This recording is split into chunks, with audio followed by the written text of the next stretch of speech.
Toy Story 5 is probably one of the most surprising sequels to come out in recent years. And I'm not sure if that's because the fourth one didn't really set the bar all too high, but man, I actually kind of like this film. For this video, I'll have two separate parts, the spoiler-free review and the other where I include spoilers, so feel free to jump around to wherever you want to watch, or, you can just watch the whole video if you want to. Anyway, with that out of the way, let's jump into the spoiler-free review.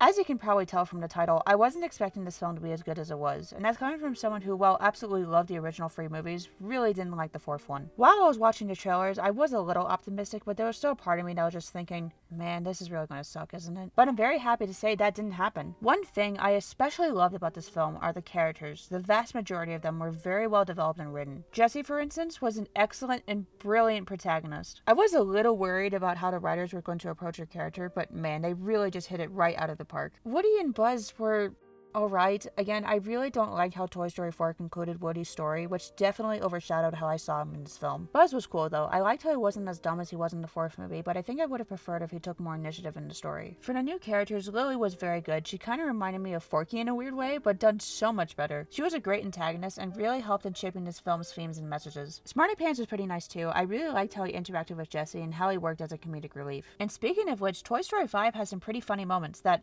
well, got me cackling way too much at certain bits. My biggest issue of the film would probably have to be the pacing, as there are some parts that feel a little rushed, but that's pretty much it. To conclude, I don't think Toy Story 5 fixed all of the problems from Toy Story 4, but it does a pretty decent job expanding upon the series. It's a good movie on its own and a nice sequel to boot, so if you like the Toy Story franchise, then I would say go give it a chance. I think you'll be pleasantly surprised. Alright, so now on to the spoilers. Now, I just want to say, I absolutely love how this movie decided to reuse Jessie's theme from Toy Story 2. It was very nice from just a plain musical perspective, and does wonders for the actual plot and Jessie's overarching story. And while we're talking about Jessie, wow, talk about a good protagonist. Now, something that I personally find really fascinating about her is how she's characterized in this movie compared to Toy Story 2. In the second film, I noticed that Jessie subtly but mainly puts the blame of her hurt on other people, specifically Emily for leaving her. And because of that, she holds this misconception about children in a relationship with toys, assuming that once a toy gets old or damaged, or their child gets mildly bored, then the child will just outright abandon them. And this is something I really respect about Jessie in Toy Story 5. This movie could have kept her exactly as she was, blaming other people for her trauma and pain, but it doesn't, and instead it explores why Jessie does this. It's not out of selfishness or believing that she's better than everyone else, but instead it's because Jessie doesn't want to face the fear that perhaps she's always been a defective toy to begin with, hence explaining why she's been rejected for so many years. And I personally love this. Now, before anyone gets the wrong idea and goes into my comment section, no, I don't hate how Jessie was depicted in Toy Story 2. In fact, I think it's very good for a supporting character like Jessie. What I'm trying to say here is that I absolutely appreciate how this movie took the time to fully flesh out her emotional psyche and how she truly feels after years of abandonment and rejection. It gives a lot more depth to her that she otherwise didn't necessarily have in previous installments of the series, which is just really cool in my opinion. My only main problem with Jessie as a character that's kind of more of a nitpick than anything is why Emily would donate her to begin with. If Jessie really meant so much to Emily that she was willing to name her own daughter after her,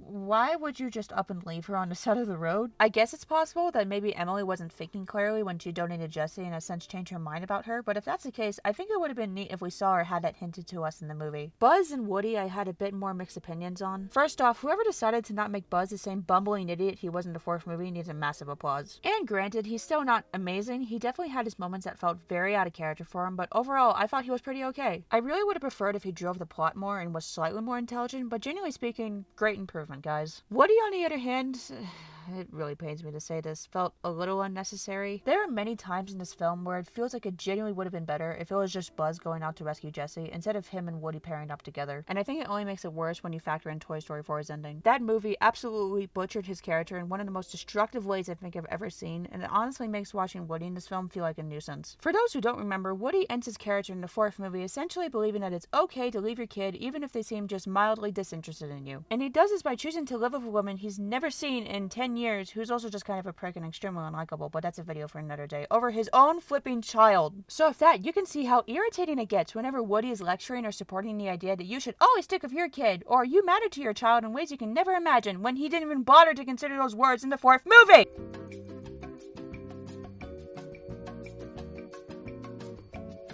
On a more positive note, I absolutely love Lily as this movie's bad guy. Not only does she have a cool character design and good voice work, but she serves as an antagonist extremely well and contributes a lot to the movie's theme. Two big things I absolutely love about her is the fact that she's not just some stereotypical tick as bad villain that this movie could have easily gone with, but instead it gives her depth and morally complex reasons behind her actions. For instance, she doesn't act abrasive towards the other toys because she's a full-on jerk, but because she sees them as an obstacle to making Bonnie happy. In her mind, children don't play with toys anymore and instead play with tech, so to her, it just makes sense to try to take as much of Bonnie's time as she can. However, when Bonnie has a failed sleepover with people Lily thought that she would get along with, she stumbles. She questions what she did wrong and tries to make up for it, which unfortunately gets her to her lowest point, where she realizes that all she's ever done was make Bonnie's life worse, at least according to Lily. And so she falls into the same pit trap that Jessie falls into, the belief that she ruins things and that Bonnie would be better off without her. But after Jessie is able to come to the fact that she did make a difference in Emily's life, she finds Lily and helps her to realize the same thing about Bonnie. And this part is probably Lily's weakest character moment in this movie. It's not terrible, but I think I would have preferred if it took just a little more to convince Lily that she shouldn't be throwing herself away. But as a whole, Lily was great. I really liked her and easily one of the best parts of this film. And the last character I want to cover is Smarty Pants, who was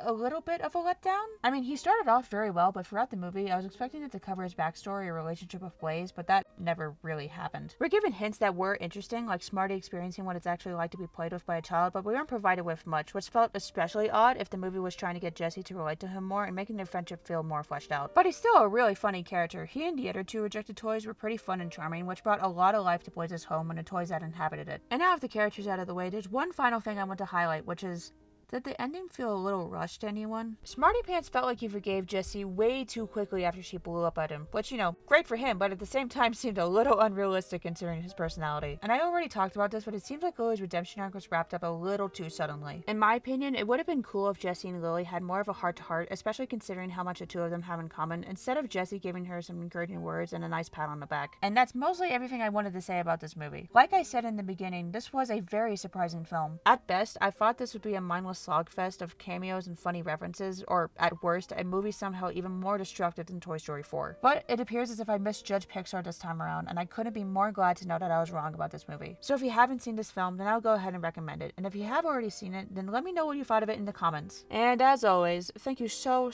much for watching this video, and I'll catch you all on the flip side.